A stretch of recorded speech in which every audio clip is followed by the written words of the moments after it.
Assalamualaikum warahmatullahi wabarakatuh. Yang terhormat Ibu Kepala Sekolah SD Negeri 1 Waru serta Bapak Ibu Dewan Guru SD Negeri 1 Waru. Pertama-tama marilah kita panjatkan puji syukur kehadirat Allah Subhanahu wa Ta'ala yang telah memberikan kesempatan kepada kita sehingga siang hari ini kita dapat bertemu kembali berkumpul bersama dalam acara diseminasi budaya positif yang akan disampaikan oleh Ibu Nelly Caturyanti dalam keadaan sehat walafiat. Salam dan salawat kita haturkan kepada junjungan kita Nabi besar Muhammad SAW yang selalu kita nantikan syafaatnya di hari akhir.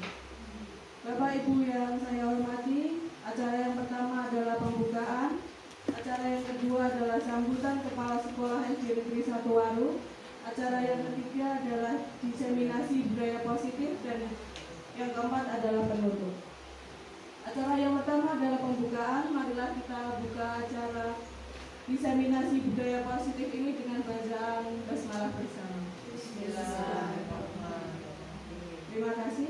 Acara yang kedua adalah sambutan Kepala Sekolah SD Negeri 1 Waru. Kepada yang terhormat Ibu Sulastri kami persilahkan.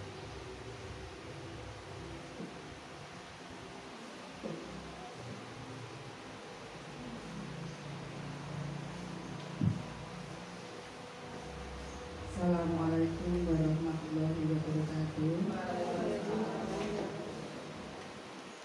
Bapak Ibu Guru SDN 1 Waru yang saya cintai dan saya banggakan, alhamdulillah pada kesempatan siang hari ini kita dalam keadaan sehat walafiat untuk mengikuti kegiatan diseminasi tentang budaya positif. Pertama Bapak Ibu, saya mengucapkan terima kasih Bapak Ibu atas waktunya panjenengan untuk bisa meluangkan kegiatan ini, karena ini nanti kegiatan diseminasi yang dilakukan oleh Ibu Nelly Caturyanti, yaitu yang ada hubungannya dengan tugasnya dalam program guru penggerak Bapak Ibu, di mana dalam diseminasi ini tentang budaya positif itu nanti akan menggali budaya-budaya positif yang ada di sekolah kita Bapak Ibu. Untuk itu agar pelaksanaannya bisa berjalan lancar mulai dari awal sampai akhir, nanti saya mohon panjenengan sedaya untuk mengikutinya dengan penuh hikmat dan penuh antusias. Apa toh yang dimaksud dengan budaya positif itu Bapak Ibu? Nanti akan kita peroleh dari Ibu Nelly Caturyanti, dan nanti semoga bisa bermanfaat dan bisa dikembangkan tentang budaya-budaya positif yang ada di sekolah kita, dan di tiap kelas nanti bisa diterapkan dengan sebaik-baiknya. Demikian sambutan dari saya dan kesempatan. Wabillahi taufiq wal hidayah. Wassalamualaikum warahmatullahi wabarakatuh. Assalamualaikum warahmatullahi wabarakatuh. Waalaikumsalam warahmatullahi wabarakatuh. Yang saya hormati Ibu yang saya hormati Bapak Ibu sekalian. Terima kasih atas perawan panjenengan sedaya yang telah menyempatkan kegiatan saya pada siang hari ini, pada kegiatan diseminasi budaya positif.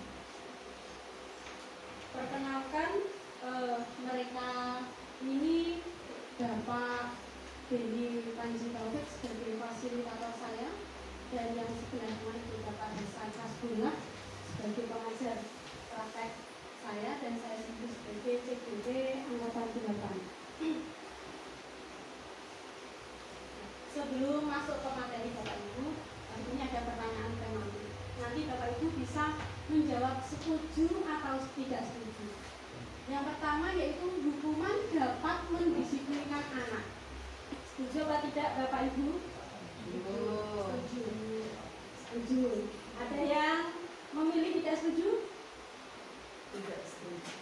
Iya, Bu Sumatri memilih tidak setuju. Yang kedua, pemberian hukuman dengan hal positif seperti membaca atau membersihkan halaman sekolah dapat meningkatkan disiplin anak. Bagaimana? Setuju atau tidak setuju? Setuju. Setuju. Bu Rusmi setuju. Bu Hari setuju. Bu Hati juga setuju. Adakah yang memilih tidak setuju? Tidak ada. Oke, kita lanjut yang ketiga. Memberi penghargaan dapat meningkatkan motivasi belajar anak. Bagaimana dengan poin ketiga ini, Bapak Ibu? Setuju atau tidak? Tidak setuju. Bu Solikah memilih untuk tidak setuju. Dan yang lain menjawab setuju. Oke, nanti kita pelajari ini Bapak Ibu. Menurut kalian nanti setelah belajar tentang budaya positif, kira-kira nanti jawaban Anda berubah apa tidak?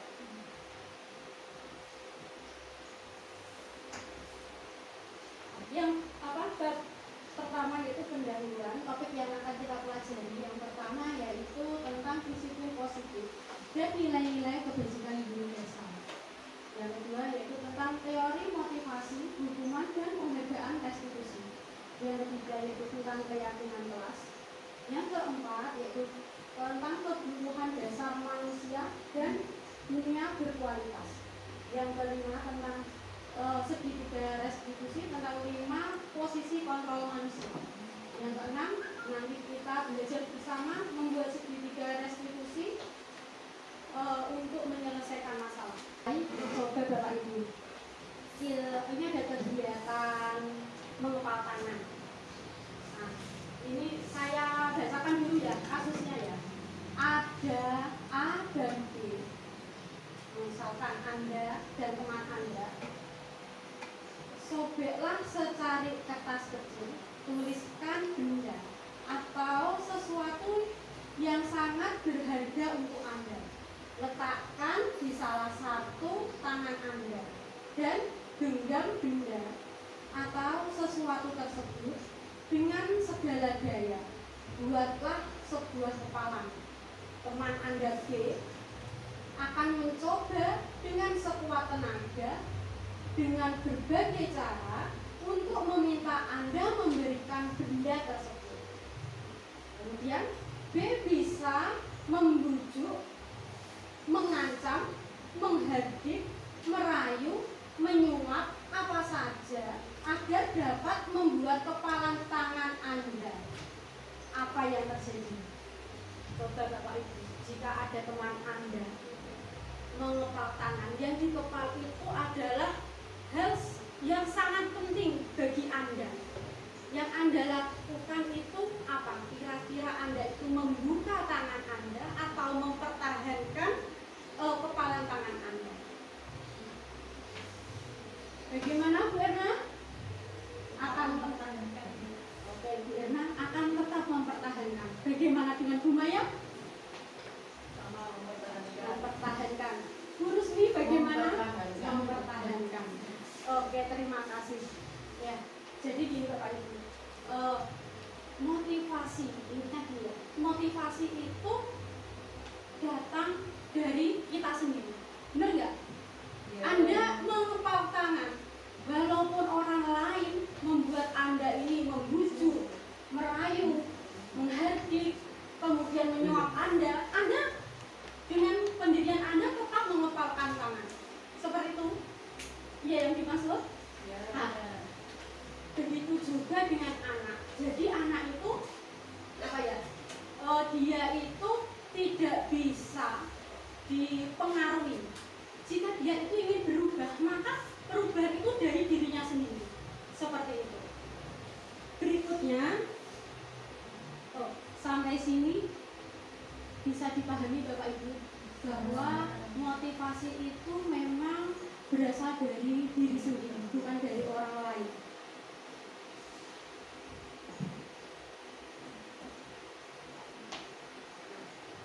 Ini berikutnya perubahan paradigma teori kontrol atau teori pilihan atau ilusi kontrol. Nah, ilusi guru mengontrol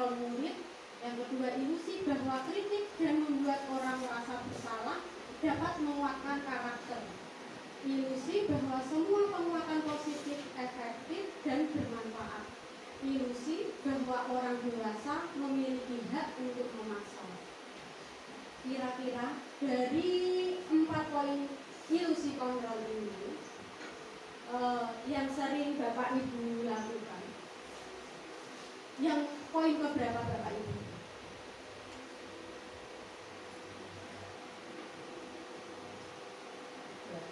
Ketiga, Bu Rusmi, membuat penguatan positif, efektif, dan bermanfaat. Ada yang lain?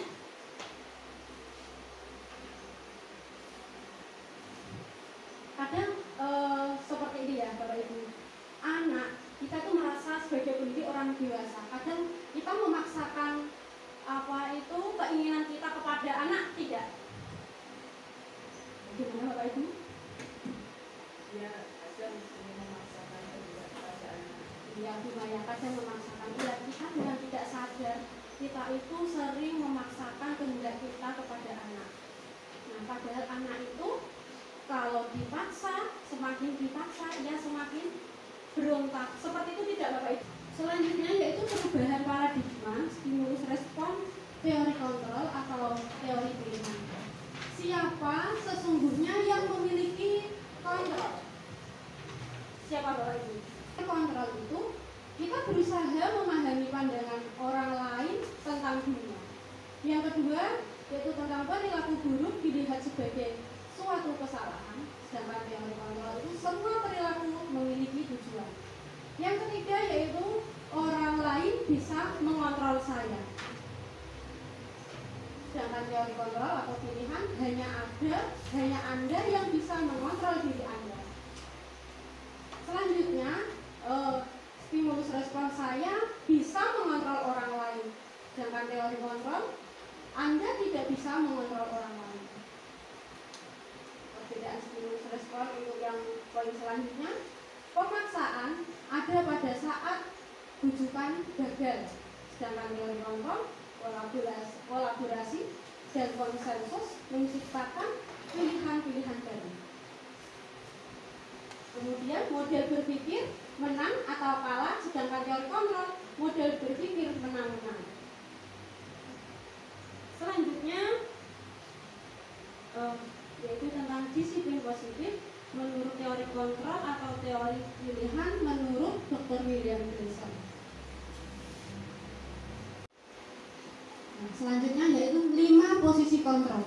5 posisi kontrol ini satu itu sebagai penghukum, yang kedua sebagai pembuat rasa bersalah, yang ketiga sebagai teman, yang keempat sebagai pemantau, yang kelima sebagai manajer.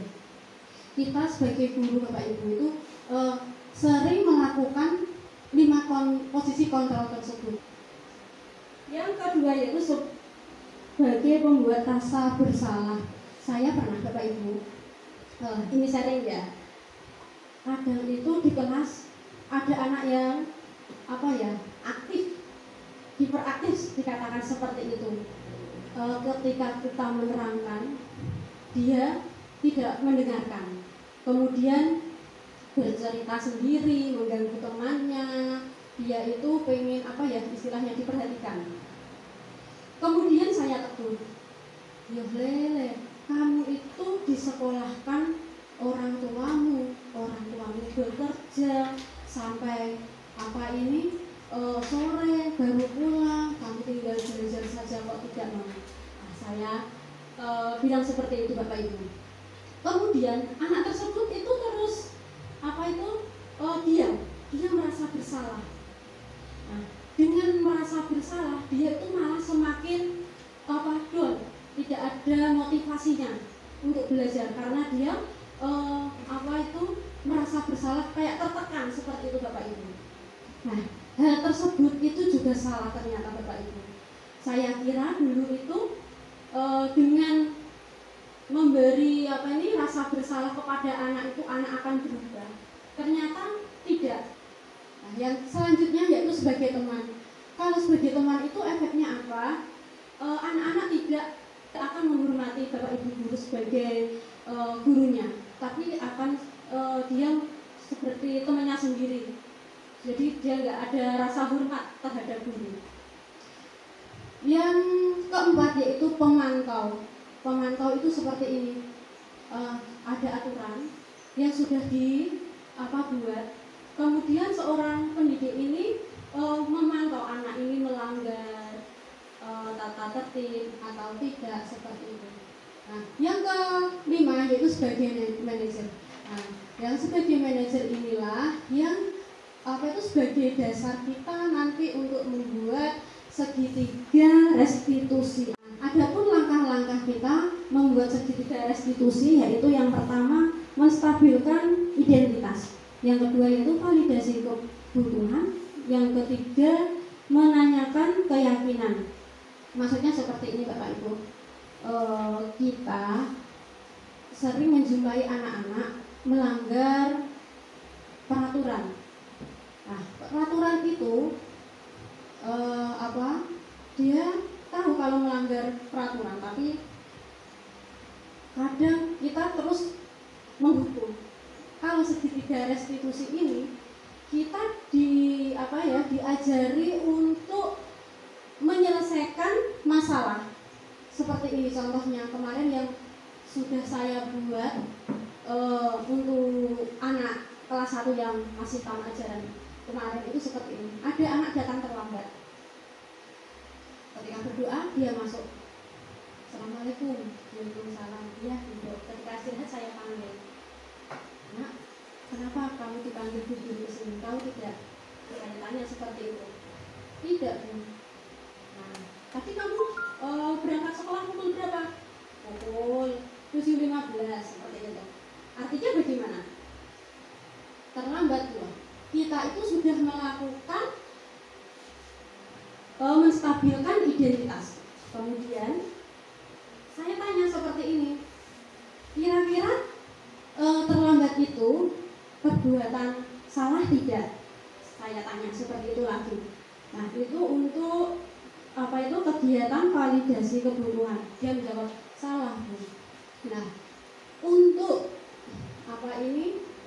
terus kemudian saya gini Bapak Ibu, menanyakan keyakinan kelas. Sebelum saya menanyakan itu, dulu awal pelajaran itu saya pernah membuat keyakinan kelas. Jadi anak-anak ini membuat kesepakatan kelas dan kemudian dijadikan menjadi keyakinan kelas.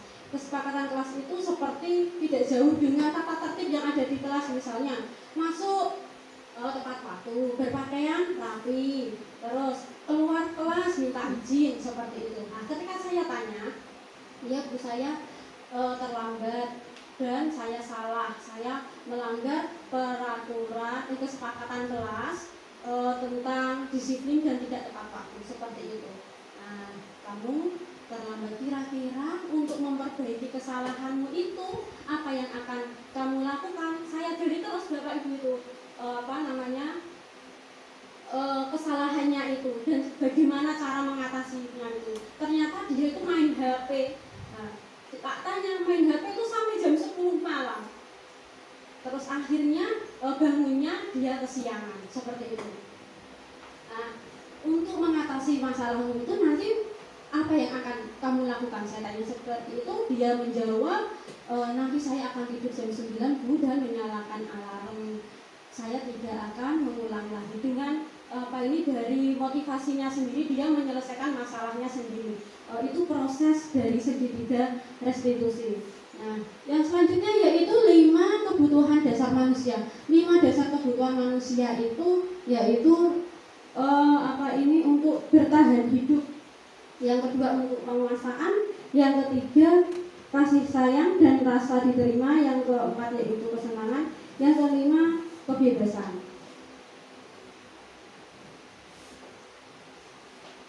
Bapak Ibu, Anda mungkin sudah tidak asing lagi mendengar kata disiplin. Menurut Bapak Ibu, disiplin itu apa nih?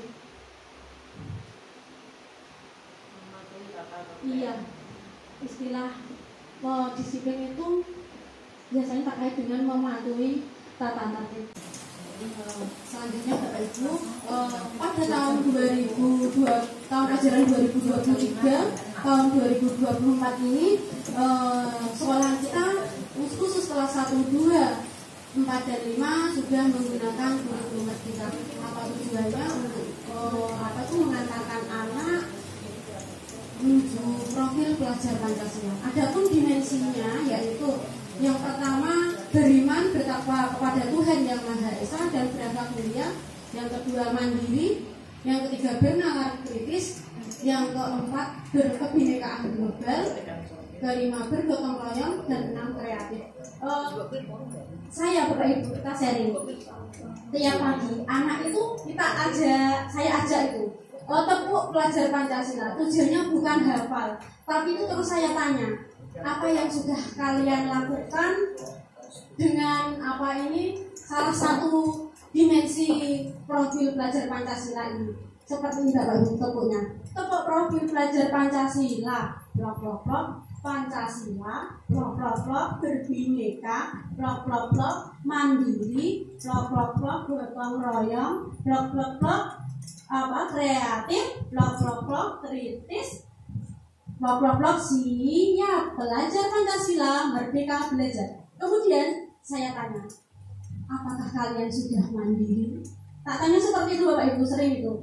Ya Bu, karena kelasan saya sudah makan sendiri, seperti itu. Ya, artinya kalian sudah belajar untuk mandiri. Kemudian saya tanya lagi, selain mandiri, apa yang sudah kalian lakukan? Dia menjawab, bergotong royong Bu, seperti itu. Apa yang bisa kamu lakukan? Tadi di rumah saya membantu ibu menyapu, seperti itu. Nah, tujuannya kita kurikulum merdeka ini untuk mengantarkan anak menjadi pelajar profil Pancasila dengan 6 dimensi tersebut. Selanjutnya yaitu teori motivasi perilaku manusia. Yang pertama itu teori untuk menghindari ketidaknyamanan atau hukuman. Apa yang akan terjadi apabila saya tidak melakukannya? Itu teori motivasi eksternal. Jadi gini, anak-anak itu takut dia melakukan, ada motivasi untuk melakukan karena takut apa? Karena takut mendapatkan hukuman, seperti itu. Yang kedua yaitu untuk mendapatkan imbalan, seperti tadi yang saya sampaikan di awal, untuk mendapatkan imbalan dari orang lain atau institusi. Apa yang akan saya dapatkan apabila saya melakukannya? Itu termasuk motivasi eksternal. Dan kedua motivasi ini, yang poin nomor 1 dan poin kedua itu tidak berjalan dalam jangka panjang, hanya jangka pendek saja. Karena apa? Dia melakukan karena akan mendapatkan imbalan. Yang ketiga yaitu untuk menghargai diri sendiri. Nah, poin yang ketiga inilah nanti yang menjadi motivasi internal. Saya akan menjadi orang yang seperti apa bila saya melakukannya. Jadi kita memotivasi anak itu seperti Bapak Ibu. Kita tanya, sebenarnya kalian ini ingin menjadi seperti apa sih? Nah, itu untuk memotivasi mereka. Itu termasuk motivasi internal. Nah, tujuannya apa? Untuk membiasakan budaya positif, menjadi disiplin positif, seperti itu. Selanjutnya,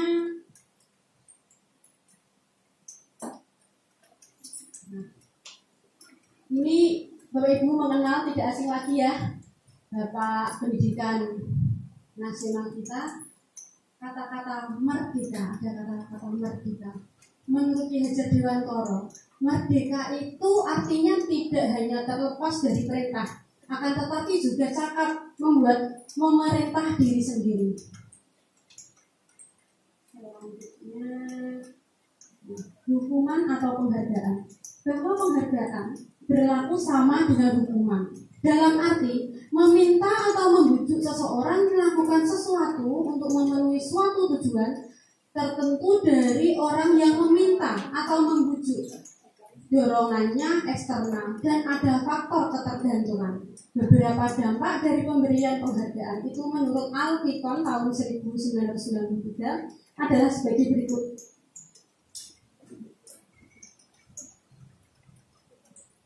dampak penghargaan seperti yang saya sampaikan tadi, penghargaan dalam jangka pendek dan jangka panjang, dampaknya itu seperti itu. Yang kedua, penghargaan itu menghukum. Ketiga, penghargaan itu mengurangi ketepatan. Yang keempat, penghargaan itu tidak efektif. Yang kelima, penghargaan merusak hubungan. Selanjutnya, penghargaan itu menurunkan kualitas, dan penghargaan mematikan kreativitas, dan penghargaan itu mengurangi motivasi intrinsik.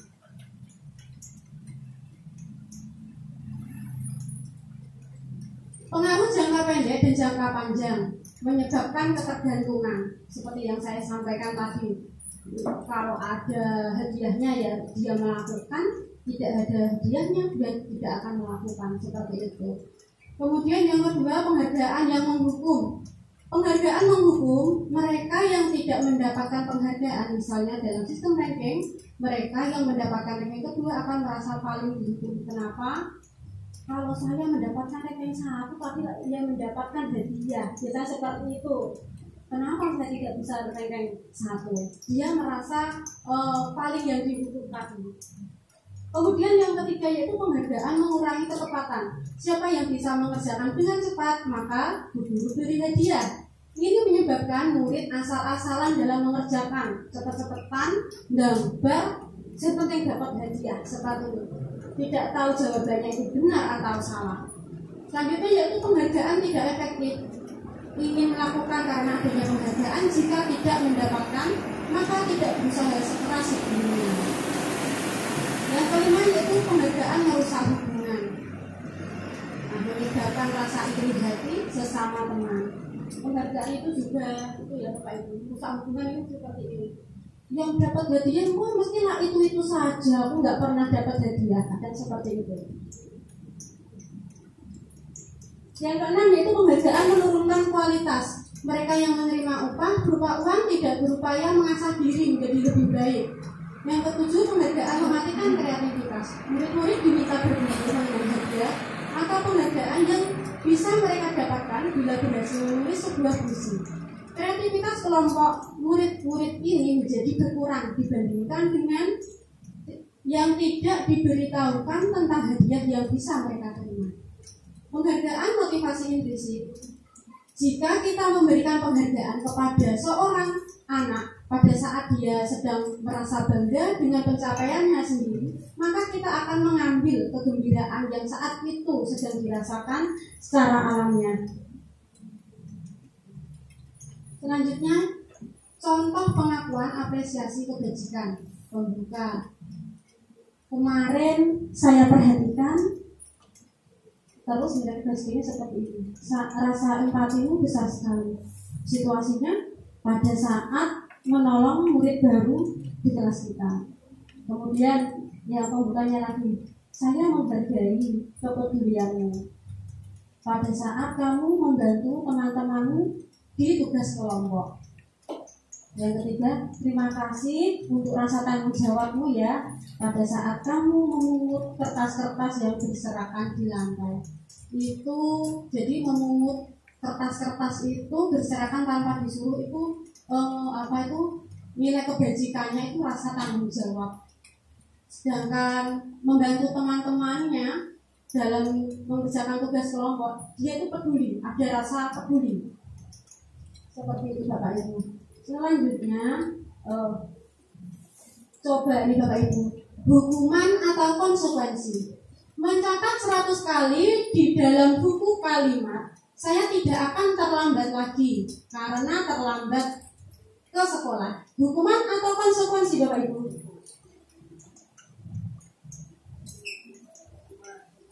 Hukuman, ya.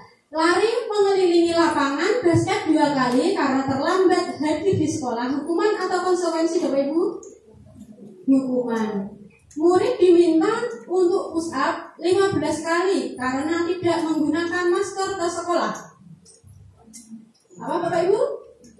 Hukuman. Menggantikan kertas tugas teman yang telah dicoret-coret. Konsekuensi.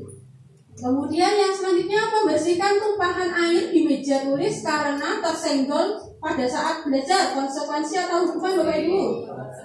Konsekuensi. Murid disuruh untuk mengenakan sepatu seharian di sekolah karena tidak mengenakan sepatu hitam. Hukuman. Lari mengelilingi lapangan basket 2 kali karena terlambat 10 menit untuk pelajaran PJOK. Untuk pelajaran PJOK ya Bapak Ibu. Konsekuensi. Coba kita lihat jawabannya. Tidak, apa ini mencatat 100 kali di dalam buku kalimat saya tidak akan terlambat, hukuman. Betul. Lari mengelilingi lapangan basket 2 kali, hukuman. Betul. Murid diminta untuk push up, hukuman. Betul. Menggantikan kertas yang dicoret-coret itu ya kan dicoret-coret, konsekuensi. Selanjutnya menumpahkan air, betul, konsekuensi. Murid disuruh untuk mengenakan sepatu sehari di sekolah, hukuman. Nah yang terakhir itu kemarin saya juga terjebak di sini. Saya juga menjawab hukuman, ternyata di belakang ada kata kuncinya yaitu pada pelajaran PJOK. Itu termasuk konsekuensi. Selanjutnya yaitu bentuk program kebajikan atau apresiasi. Dalam memberikan apresiasi atau pengakuan perlu diingat beberapa hal. Yang pertama yaitu beri dukungan secara khusus. Yang kedua, beri pengakuan secara pribadi. Yang ketiga, beri pengakuan kepada semua murid secara bergantian. Selanjutnya, beri pengakuan secara konsisten dan fokus pada proses. Perbedaan hukuman dan konsekuensi. Kalau hukuman itu sesuatu yang menyakitkan harus terjadi, sedangkan konsekuensi sesuatu harus terjadi. Pada hukuman membuat anak sakit, maksudnya itu sakit fisik maupun sakit hati untuk jangka waktu lama, sedangkan konsekuensi membuat anak merasa tidak nyaman dalam jangka waktu pendek. Hukuman anak membenci kedisiplinan, sedangkan konsekuensi anak menghargai disiplin. Dan kalau hukuman itu memaksa, sedangkan konsekuensi itu stimulus tanggapan. Ada apa ya? Dikasih stimulus, dia akan menanggapi itu. Kalau hukuman itu mendorong anak menyakiti diri sendiri, sedangkan konsekuensi mendorong anak agar mudah menyesuaikan diri. Kalau hukuman itu dari konsep diri yang buruk, sedangkan konsekuensi itu konsep diri yang baik. Kalau hukuman anak belajar untuk menyembunyikan kesalahan, sedangkan konsekuensi anak belajar untuk mematuhi peraturan. Kalau hukuman akan membuat anak menjadi marah, rasa bersalah, dipermalukan, merasa tidak dihargai. Sedangkan konsekuensi anak ini kehilangan haknya, dibuat tidak nyaman, diasingkan untuk sementara. Nah, kebutuhan dasar manusia. Kebutuhan dasar manusia ini ada 5 Bapak Ibu. Rasa untuk bertahan hidup, rasa kasih sayang, rasa kesenangan, penguasaan dan kebebasan. Mengapa itu bertahan hidup ada di tengah? Karena dari 5 kebutuhan dasar manusia itu tidak dapat dipisahkan. Jadi penguasaan itu juga untuk bertahan hidup, kasih sayang dan rasa ingin diterima itu juga untuk bertahan hidup, kesenangan juga untuk bertahan hidup, kebebasan juga untuk bertahan hidup. Kurangnya kebutuhan dasar manusia itu dianggap mendasari munculnya karakter-karakter siswa yang belum mewujudkan disiplin positif. Jadi anak ini kadang ramai itu di kelas, dia itu sebenarnya ingin diperhatikan, mendapatkan kasih sayang dan rasa diterima oleh teman-temannya. Kemudian ada anak izin ke belakang ya Bapak Ibu, Bu minta izin ke belakang. Ada ya itu di kelas mungkin asik sibuk ya, dia pengen keluar mencari kebebasan seperti itu. Selanjutnya keyakinan kelas. Keyakinan kelas itu berasal dari peraturan kelas. Jadi peraturan kelas ini sudah dibuat oleh Bapak Ibu, bukan anak-anak. Nah, kita Bapak Ibu nanti belajar untuk membuat keyakinan kelas. Jadi dengan peraturan yang ada di sekolah ini nanti disampaikan kepada anak-anak, ditanya anak-anak Contohnya, datang tepat waktu, anak-anak kira-kira sepakat apa tidak. Kalau sepakat berarti itu akan menjadi kesepakatan kelas. Kemudian, berpakaian rapi dan sesuai dengan jadwal. Itu nanti anak-anak sepakat tidak. Kalau sepakat nanti akan menjadi keyakinan kelas. Kemudian, dengan adanya kesepakatan kelas itu akan menumbuhkan lingkungan yang positif. Karena apa? Dia sudah menyadari kesepakatan yang telah dibuat bersama. Nah, dengan menumbuhkan lingkungan yang positif itu akan menjadi budaya positif di sekolah kita. Kurangnya kebutuhan dasar manusia dianggap mendasari munculnya karakter-karakter siswa yang belum mewujudkan disiplin positif. Contoh keyakinan kelas yang diambil dari peraturan kelas seperti ini. Tadi sudah saya sampaikan. Nah, kayak ini, dilarang mengganggu orang lain. Nah, kalimatnya Bapak Ibu untuk membuat keyakinan kelas kita ubah menjadi kalimat yang positif. Yang awalnya dilarang kita ubah menjadi menghormati orang lain. Diambil dari mana itu? Nilai-nilai kebajikan tadi, nilai kebajikan budaya positif tadi. Kemudian dilarang melakukan kekerasan. Nah, kita ubah tadi nilai kebajikannya apa? Dilarang melakukan kekerasan, menghormati orang lain, bisa juga keselamatan. Kemudian dilarang menggunakan narkoba. Nilai kebajikannya apa? Kesehatan. Jadi kita membuat keyakinan kelas itu dari nilai-nilai kebajikan tadi. Selanjutnya yaitu 5 posisi kontrol. Tadi sudah saya sampaikan 5 posisi kontrol itu kita itu kadang sebagai penghukum membuat murid gundam. Dampaknya Bapak Ibu. Kemudian membuat rasa bersalah, dampaknya yaitu membuat murid rendah diri. Teman membuat murid tidak menghormati. Sebagai pemantau tidak banyak bicara, menanyakan kesepakatan kelas. Kemudian yang terakhir yaitu manajer, idealnya seorang pendidik. Dari 5 posisi kontrol ini, kira-kira yang cocok diterapkan nilai yang mana Bapak Ibu? Sebagai apa kita nanti? Ya, sebagai manajer lah itu yang menghantarkan kita nanti menuju ke budaya positif. Nah, yang materi selanjutnya yaitu tentang restitusi. Apa itu restitusi? Restitusi adalah sebuah proses menciptakan kondisi bagi murid untuk memperbaiki kesalahan mereka sehingga mereka bisa kembali pada kelompok mereka dengan karakter yang lebih kuat. Restitusi juga merupakan proses kolaboratif yang mengajarkan murid untuk mencari solusi untuk masalah mereka dan membantu murid berpikir tentang orang seperti apa yang mereka ingin menjadi tujuan mulia dan bagaimana mereka harus memperlakukan orang lain. Itu menurut dosen tahun 2004. Nah, ini Bapak Ibu prosesnya. Jadi tadi sudah saya sampaikan. Untuk yang pertama membuat segitiga restitusi, yaitu menstabilkan identitas. Yang kedua yaitu memvalidasi tindakan yang salah. Yang ketiga menanyakan keyakinan kelas. Menstabilkan identitas itu untuk membuat anak yang merasa gagal karena berbuat salah menjadi positif terhadap dirinya. Yang seperti ini contohnya, guru berkata, berbuat salah itu hal yang manusiawi.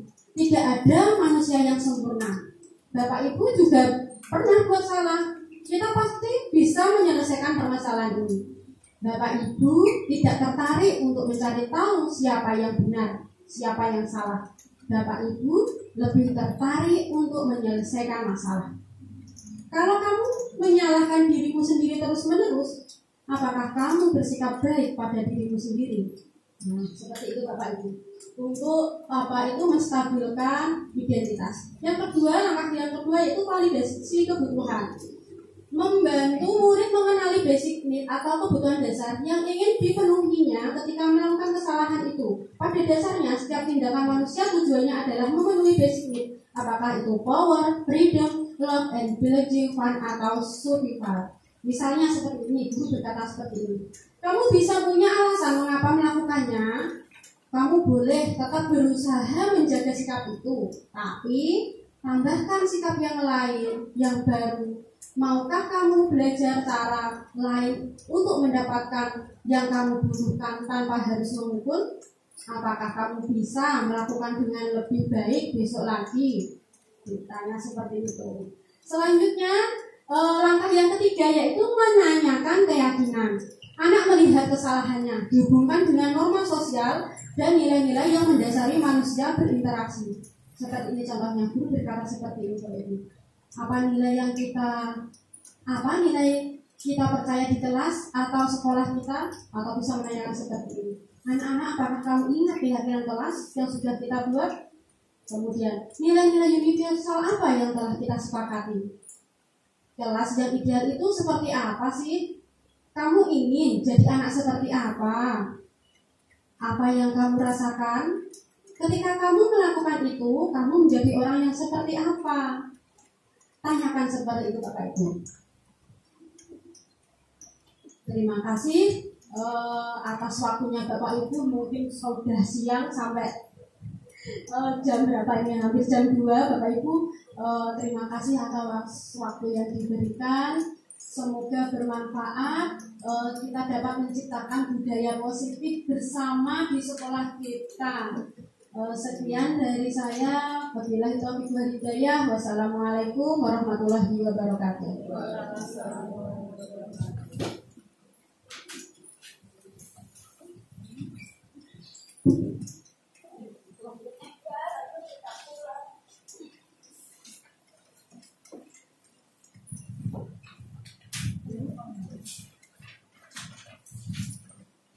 Acara yang keempat adalah penutup. Marilah kita tutup acara diseminasi budaya positif siang hari ini dengan bacaan hamdalah bersama.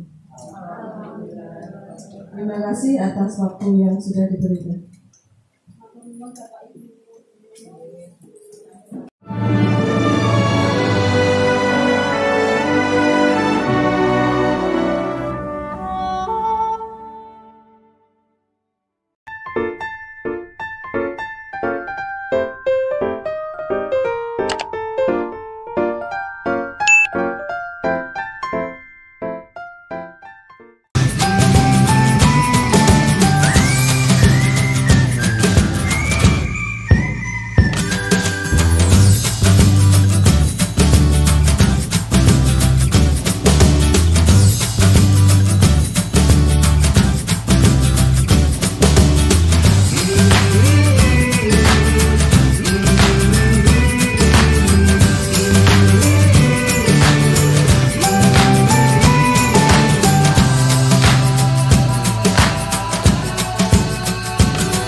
baca sih.